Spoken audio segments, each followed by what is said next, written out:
Times Square, New York City on the 12th annual New Year's Rockin' Eve on ABC, and what a happy crowd we've got.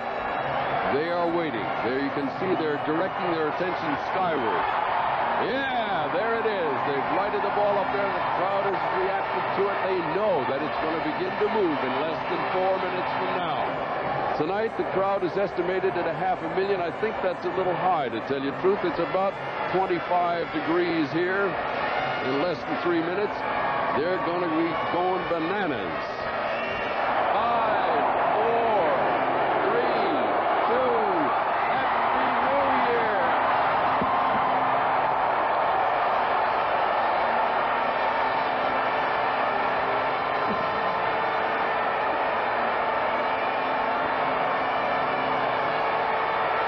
Las Vegas, New York, and Hollywood.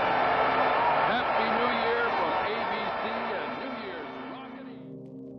The year was now 1984, a new opportunity to conquer goals, celebrate with loved ones, and take the new year on with optimism and hope. A fresh start. While millions across the country were busy celebrating the new year, grateful for what they had, celebrations would be the last thing on the minds of one family on the Upper East Side of Manhattan. Because not even 24 hours into the new year, horror would unfold when a young man with a promising future fell victim to a heinous attack, one that would end up claiming his life.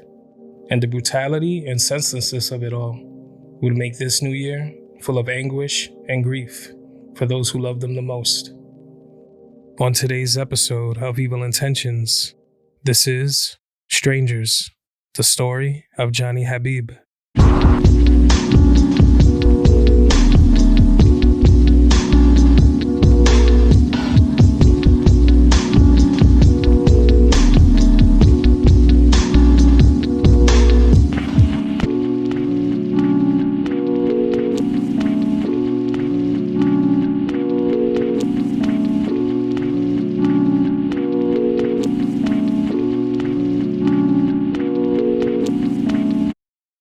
Jonny Habib was born in 1966 and resided on the Upper East Side of Manhattan.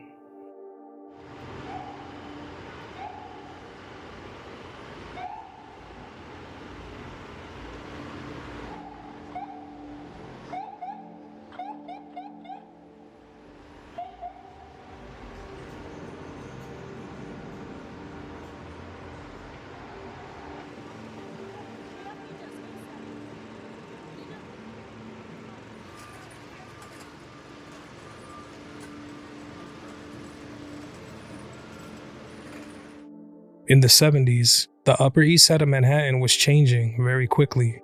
What was once considered a part of the city where mostly those with children resided and not much was going on after the sun set was now bustling with young people from all over the city and out of state. It started when the area saw the opening of different bars and restaurants on several avenues of the neighborhood. They soon became hotspots for college students and others who had made the move. This part of the city was even sometimes more affordable than other parts of the city, and it drew many who wanted to experience life in the Big Apple. They came in droves. For example, the building Normandy Court on 95th between 2nd and 3rd earned the nickname Dormandy Court because of the large group of students who had been living there. Some of the younger residents had help from their parents to be able to afford it, while others had jobs to sustain themselves. Today, the rent at a building like Normandy Court ranges from $3,700 to $6,000 a month. The Upper East Side was where Jonny resided with his mother and his siblings. They lived on East 83rd Street on Lexington Ave. He was born to his mother, who worked as a bookkeeper, and his father, who worked as an executive sales agent at a textiles firm in Manhattan, both caring parents. Jonny was his father's only child at the time, while his mother had 2 other children, Jonny being the youngest. Unfortunately, when Jonny was just 5, his parents would separate, but it didn't change how much they cared for or supported him. He was very much loved by them both. As a kid, he attended PS6, just a few blocks away, where he made plenty of friends and was well liked. He was described by some as being a happy and charismatic kid, as well as gentle, thoughtful, and sometimes shy. He was also described as very bright. Much of his childhood was spent around the area, except for when it got to be freezing cold in the Big Apple, and he'd spent some weekends in Florida where the weather was the total opposite. Going to places like Central Park and having gone to school in the area, he became very familiar with the other kids. He made friends easily. He went to day camp at Rodef Shalom, not far from home, and had his bar mitzvah at 13 years old. Aside from that, he would spend some portions of his summers at sleepaway camps like Camp Ranger and Camp Wanake outside of the city. This offered a chance to be away from the big city noise, a chance to be surrounded by nature, to socialize and do different activities with other kids his age. As he got older, Jonny found himself interested in different things, and he was looking to be done with high school.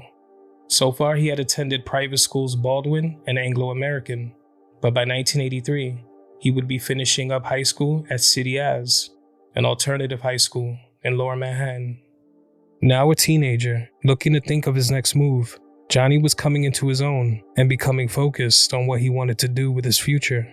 Over the last few years, he had put a lot of time into different hobbies, everything from collecting toy soldiers, to baseball cards, to autographs of the many athletes that he had crossed paths with or had connections to. This was because, for a while, his mother dated a man who owned the very popular Sticks and Eddies, a restaurant and hotspot that players were known to frequent. He loved sports. One of his favorites was tennis, and he devoted a lot of time to it. For a while, he even had dreams of being a professional player one day. But as he got older, his interests shifted. He was now really into skating. In the 70s and all through the 80s, roller skating was like an explosion on the scene.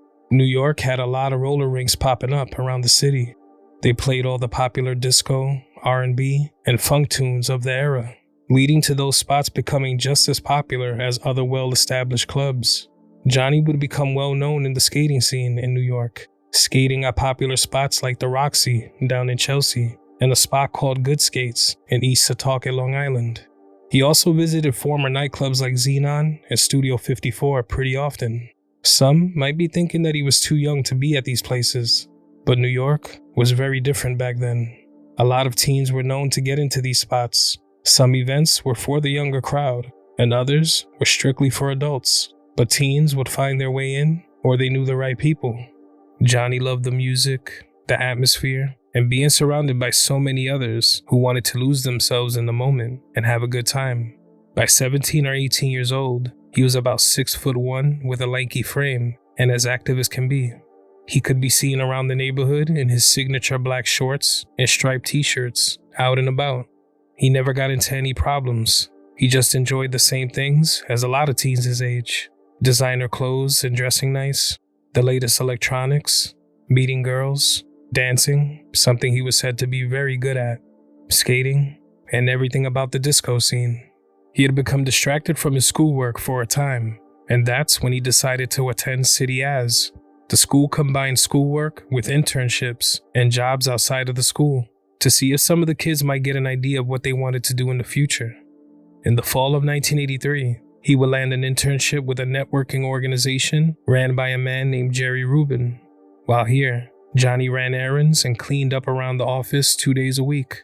He wasn't paid anything, but he just liked being there. A club like Studio 54 was known to have all the big celebrities in attendance pretty much every night they opened their doors. You can mention Studio 54 today, and plenty of people know what that club was like, even if they weren't around back then. Rubin viewed Jonny as trustworthy, thoughtful, and self-assured, so one day, he trusted him to be the man that worked the door at the club. It would be a moment that became a highlight for Jonny. He'd often tell his father and rest of the family about the famous people he had seen coming in and out, even asking his father if he would like to come see for himself sometime. The lights, the cameras, the high-profile parties, he enjoyed every bit of it. He loved the party scene, but he kept his head in his books at the same time. He was looking to put school behind him, and he was set to receive his diploma at the end of January of 1984, so he stuck to it. He had a taste for the finer things in life, but also understood that he had to work his way there. He was thinking of different career paths to take up in the future, everything from computers to medicine. His family knew him well and knew that whatever he decided on, he would likely be great at it, and maybe even end up running a business one day. His witty personality and talents in different areas were sure to land him somewhere that he felt comfortable. They had absolutely no doubts that he would be successful. On the morning of Sunday, January 1st of 1984, after a weekend of New Year's Eve celebrations, Johnny would wake up at around 11 a.m., ready for what the new year had in store for him. But what he didn't know was that just a few hours later, he would be in a hospital, fighting for his life, after a vicious and unprovoked attack, one that he never saw coming. That morning, after waking up, Johnny spent some time with his mother and some of her visiting friends and relatives as they had a New Year's brunch.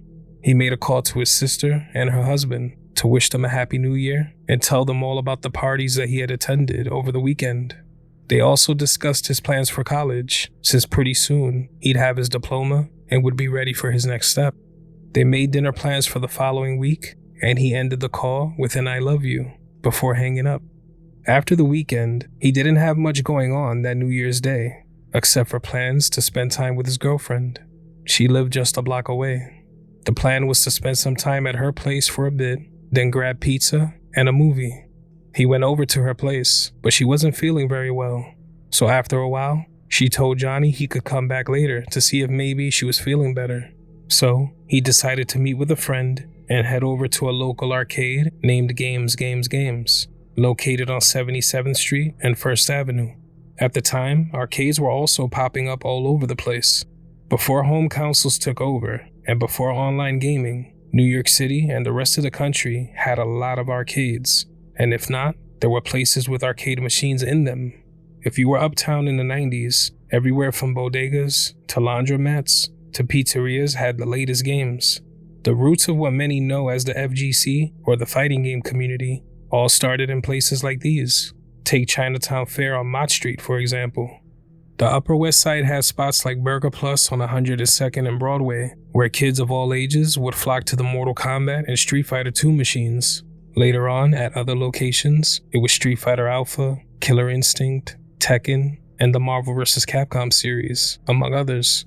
The games brought everyone together, and even though the neighborhood wasn't the safest, there were rarely any issues. Just a lot of trash talking and some tense moments, and you could find yourself becoming good friends with people whose names you didn't even know yet, people you'd find yourself still friends with years down the line. The energy in these places was unforgettable.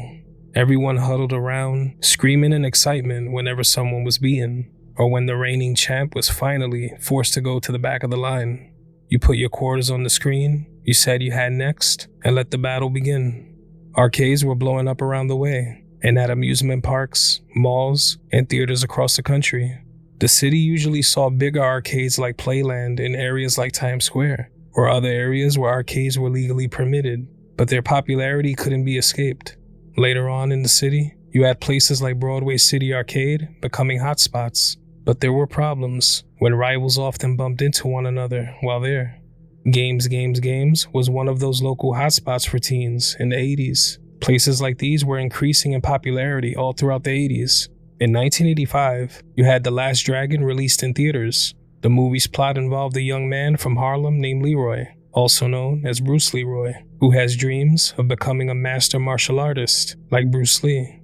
He finds himself going up against the villains in the film, Shonuff, the Shogun of Harlem, and you guessed it, Eddie Arcadian, the self-proclaimed video game king. That's how popular arcades had become. Now, there wasn't a huge community for fighting games in '84, but the atmosphere was the same.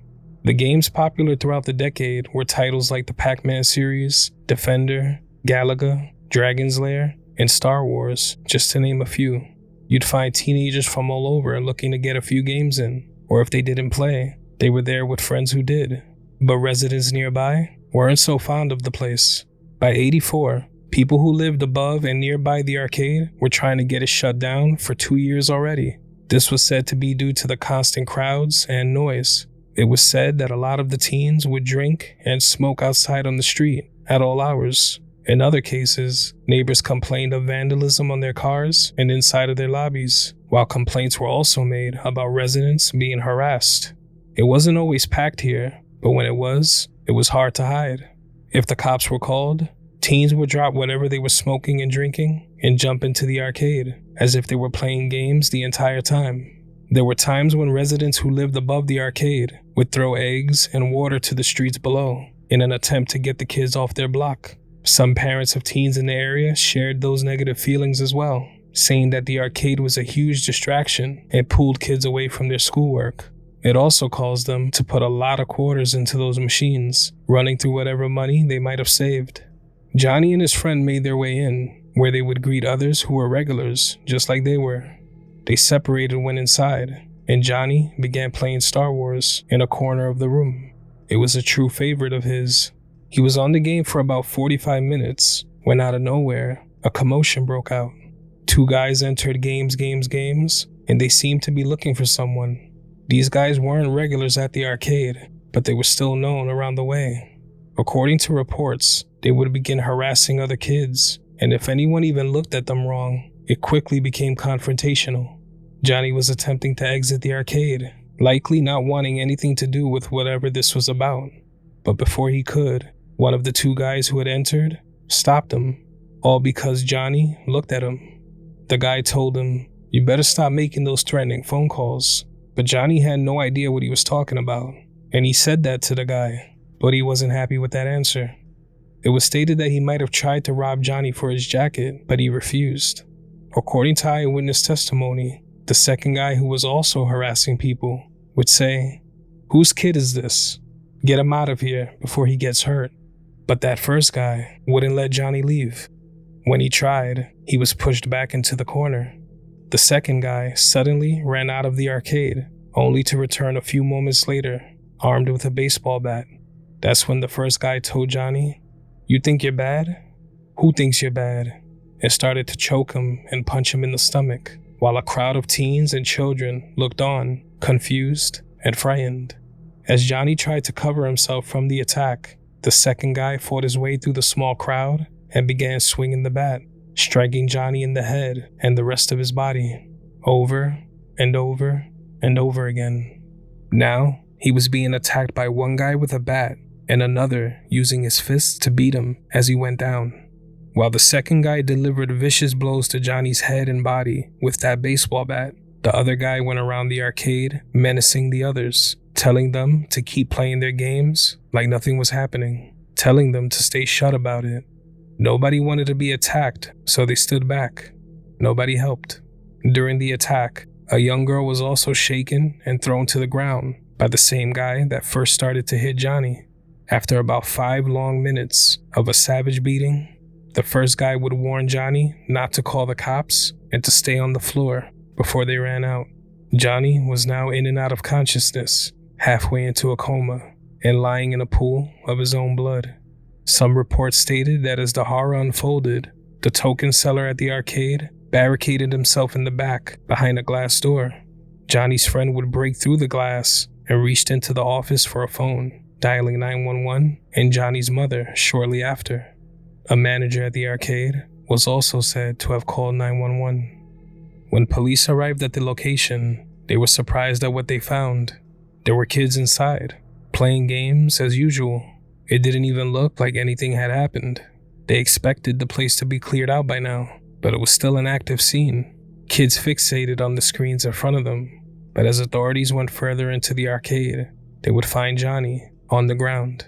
EMS would arrive minutes later, but by this time, he had already slipped into a coma. But he was alive. Jonny's mother, who had received that phone call from his friend, was told that there had been a fight, and Jonny was attacked with a baseball bat. Without hesitation, she ran out of their East 83rd Street apartment, trying to get to the arcade as fast as she could. Her boyfriend told her to wait a minute while he pulled the car around so they would get there faster. But in the moment, eager to get to her son, she ended up exiting the car about a block away from the arcade, running the rest of the way, only to find police cruisers and an ambulance parked out front. When she made her way inside, she saw Jonny laying on the ground, and he was being given oxygen. She couldn't bear the sight of her son in this condition. She started to lose her composure, crying and almost fainting right where she stood. 2 officers near her would help her stay standing and took her into the squad car so she could be driven to New York Hospital, where EMS would be taking Jonny. He was in a coma, but even then, he was still alive. The next few hours at the hospital were grueling. The uncertainty of what would happen, her son fighting for his life. It's something a parent never wants to experience. A nightmare in every sense of the word. Pretty soon, a doctor from the intensive care unit would provide an update on Jonny's condition. His skull had been cracked by the baseball bat, and there was bleeding and swelling in his brain. They had more tests to run, but they had very little hope that his condition would improve. They believed his brain would show very little activity, if any. As they ran more tests over the next few hours, others would arrive at the hospital, including over 30 of Jonny's friends and his father. Word had quickly gotten around about the savage attack at the arcade. His friends just wanted to be there as support and to let him know that they were there for him. Later on around midnight, Jonny's sister and her husband arrived. They were distraught and in shock. They had just spoken to him earlier that day. This was the last thing that they expected. When they reached the waiting room, they were greeted and hugged by several of Jonny's friends, most of them in tears. Then they sat together in prayer, hoping he would somehow pull through. Another doctor came down to let the family know that after tests, they could see just a hint of brain activity, and maybe if they relieved the swelling and stopped the bleeding, there was a small chance that they could restore his brain functions. But at around 2 a.m., a surgeon came down once again to provide a devastating update. They had done just about everything they could to try and save Jonny, but there was only a 5% chance that he would live. When it came to the recent scans that they had performed after their last update, they would inform the family that his condition had only worsened. The scans showed a flatline, no activity. At around noon on January 2nd of 1984, Jonny Habib was removed from the life support machines that were keeping him alive since he was brought in. Jonny was gone. The news was horrible for his loved ones. His family went into the room afterward, holding his hands and giving him a kiss goodbye, unable to fathom that this was really happening. It was only then that the reality of it all would begin to set in. It was the worst news that they had ever heard. Someone who never had any problems with anyone, witty, charismatic, and just focused on his future, taken from them in a brutal attack, and they had no idea why. No idea who would ever want to do this to him. Nothing felt real. Feelings of grief and shock weighed heavy on everyone. Less than 24 hours before this, he was in his home, eating and enjoying time with loved ones. Nobody expected that a trip to an arcade he had been to so many times before would leave him fighting for his life. Now, out of nowhere, his family and loved ones were forced to say goodbye when they were nowhere near ready to let him go. As Jonny's family received the horrible news, his friends would learn the identity of the guys responsible for the attack. According to a friend of his, just hours after his passing, about 200 of Jonny's friends got together and they were searching every block of the Upper East Side looking for these guys, and they only had one thing in mind: revenge. They decided they wouldn't be cooperating with authorities and would have their own manhunt. Kids from the Bronx and other parts of Manhattan made their way to the area, and they were armed with everything from knives to pistols to shotguns to even grenades.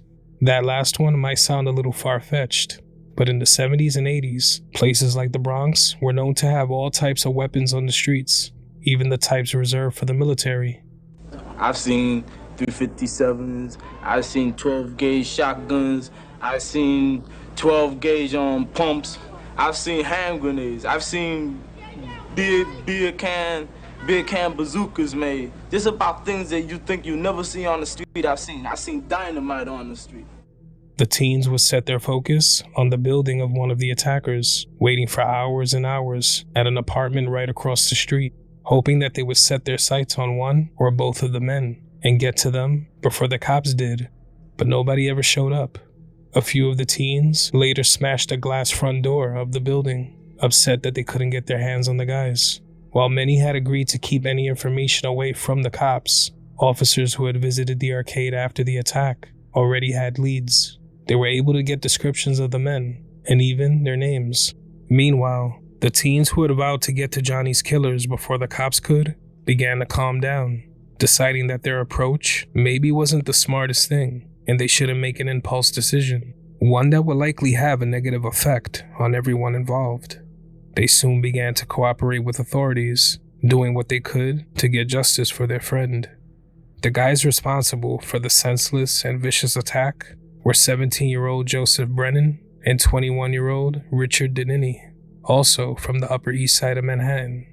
It was Dinini's grandmother's apartment that Johnny's friends had been across the street from when waiting for him on 88th and Lexington Ave.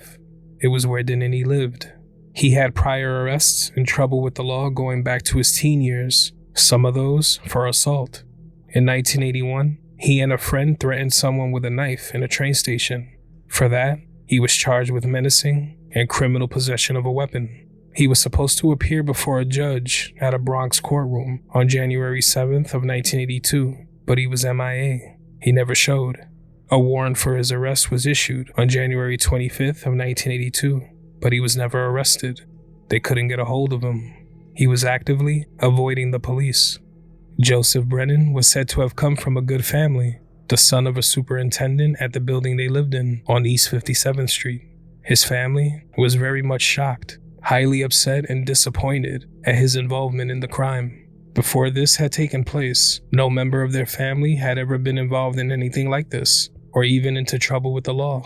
That included Joseph. They stated that his ability to learn was highly affected during an accident he had as a kid, one that would leave 6 small pieces of bone stuck in his brain. His family was known for contributing much of their time and money to their community. They were a very tight-knit family. They were entirely blindsided by Joseph being involved in this. According to witnesses, it was Brennan who stopped Johnny and began hitting him, and it was Dinini who ran out and came back with a baseball bat, eventually cracking his head open. Thanks to the information they were provided, police had been checking Dinini's building on and off the whole day, but he wasn't showing up. That's until around 11 p.m. on January 2nd, just hours after Johnny's life ended. It was then that they tried again, and this time, Dinini had been to the home, and he left the bat used in the attack right in the staircase of the apartment building. As they made their way to the back of the apartment, they found Dinini making an escape, trying to climb out of a window in the back room. But he was arrested and brought in for questioning. They had a lot to ask him and Brennan, number one being, why? Why did this happen to begin with? It turns out, Brennan and Dinini weren't looking for Johnny at all. They were looking for an entirely different person. Brennan believed at the time that Johnny was someone named Brian, another teen who they said had been making threatening prank phone calls to Brennan's girlfriend. His girlfriend was also said to be Dinini's sister. So when they both went into games, they were there to put a stop to it, without ever confirming if they had the right person. But just moments after they carelessly and savagely attacked Johnny, they would run into the actual person that they were looking for, a 14-year-old, and they beat him too. But he would escape with only minor injuries and a concussion. Brennan and Dinini ran once they heard the sounds of sirens approaching, stopping them in their tracks. It was also stated that Brennan's girlfriend and the girlfriend of the person they actually had problems with had some sort of disagreement in the past. All of this stemmed from issues that began weeks before this, and the entire time, they were bent on getting their hands on who they had problems with.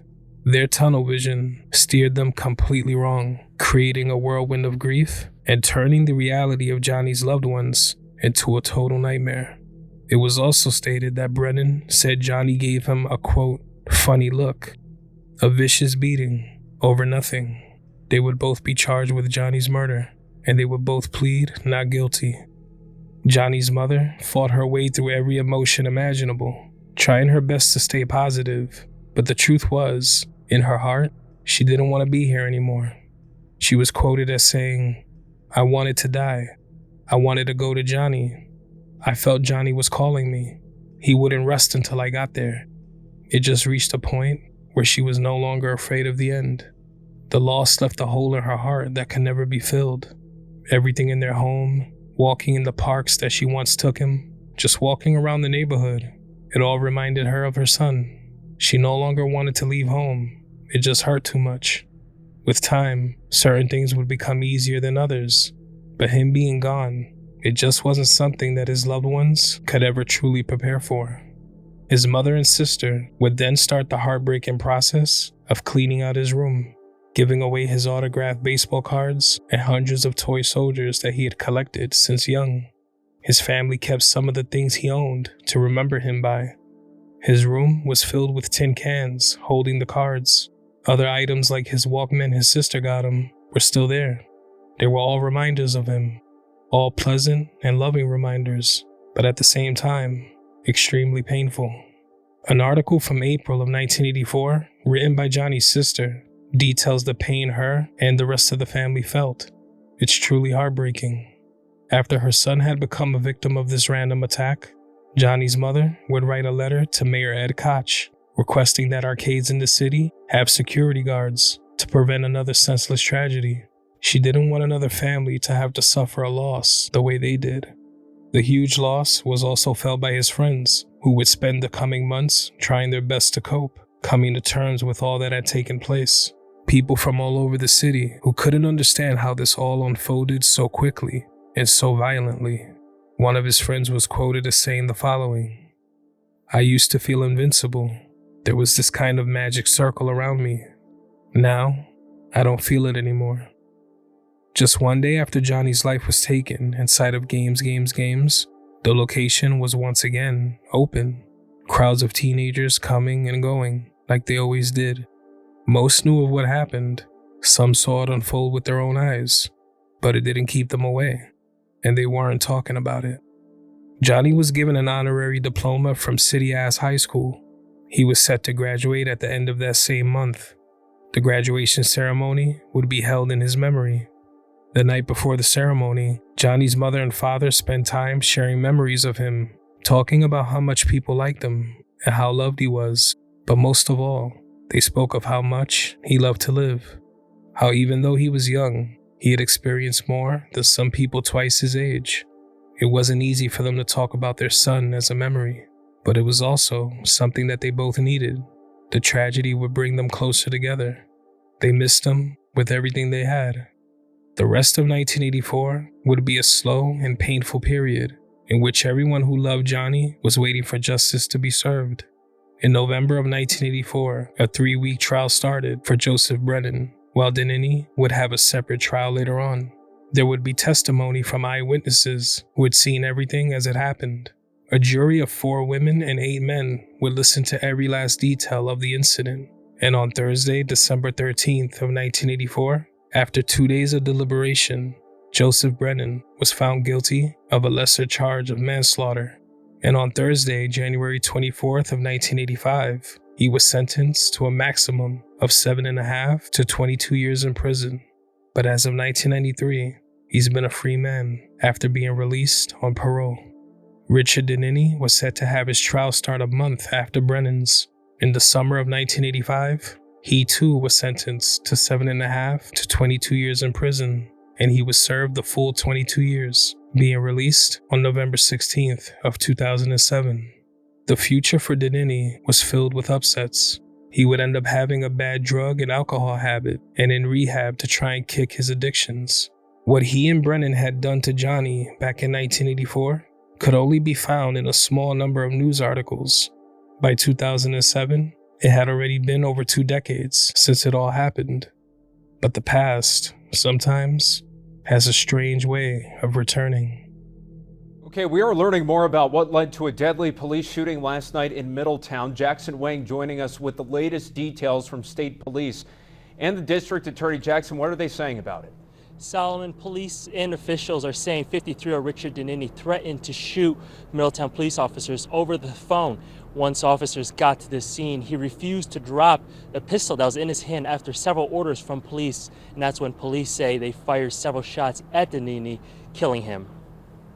I was sitting on my couch, and I heard boom, boom, boom, and I jumped off the couch. What Linda Reed heard was the aftermath of a confrontation between Middletown police officers and 53-year-old Richard Dinini. Police say Dinini refused to drop what appeared to be a semi-automatic pistol following several orders from 2 officers. That's when they opened fire. Middletown Police Department officers on the scene discharged their service weapons, striking Mr. Dinini. The pistol was later found to be a pellet gun. Police say officers attempted CPR until Dinini was brought to the hospital where he was pronounced dead. Before the confrontation, police say Dinini made a 911 call threatening officers over the phone. The phone call that he made to the City of Middletown Police Department, he stated that essentially he wanted to die. that he had the gun and he was going to shoot any police officers that were in there. Police say he also threatened to kill his girlfriend, who had an order of protection against him. The 2 officers that fired their weapons have been put on paid administrative leave as the investigation continues, but the Middletown police chief says he stands by their actions. The information that I have right now is congruent with their training and their training provided to them by the department, and also consistent with the law. Under county protocol, the Orange County District Attorney's Office is leading the investigation with the assistance of state police. After Richard Dinini was slain, his past would come right back, and Jonny Habib's name was once again a part of the headlines. Everything Dinini and Brennan had been charged with in '85 was circulating again, a reminder that although it happened so long ago, what was done to Jonny, what they were responsible for, it still mattered, and it wouldn't go away. Their negligence, their rage, and their impulse decisions would follow them forever. Jonny Habib left behind friends and family who struggled to move on from this tragedy, people who miss him dearly, loved ones who still remember his wit, his sense of humor, his desire to eventually achieve his goals, his entire future, everything he had set his heart on, snatched away in an instant by 2 total strangers who had a vendetta, one that would end up claiming the life of someone who was completely innocent and not at all connected to their foolish and childish rivalry. For their negligence and for their desire and decision to shed blood, Jonny wouldn't even make it past 18 years old. His memory lives on through friends and family, and they'll never stop missing him. If alive today, Jonny would be 58 years old. Rest in peace, Jonny Habib, and my deepest condolences go out to his loved ones. You aren't forgotten.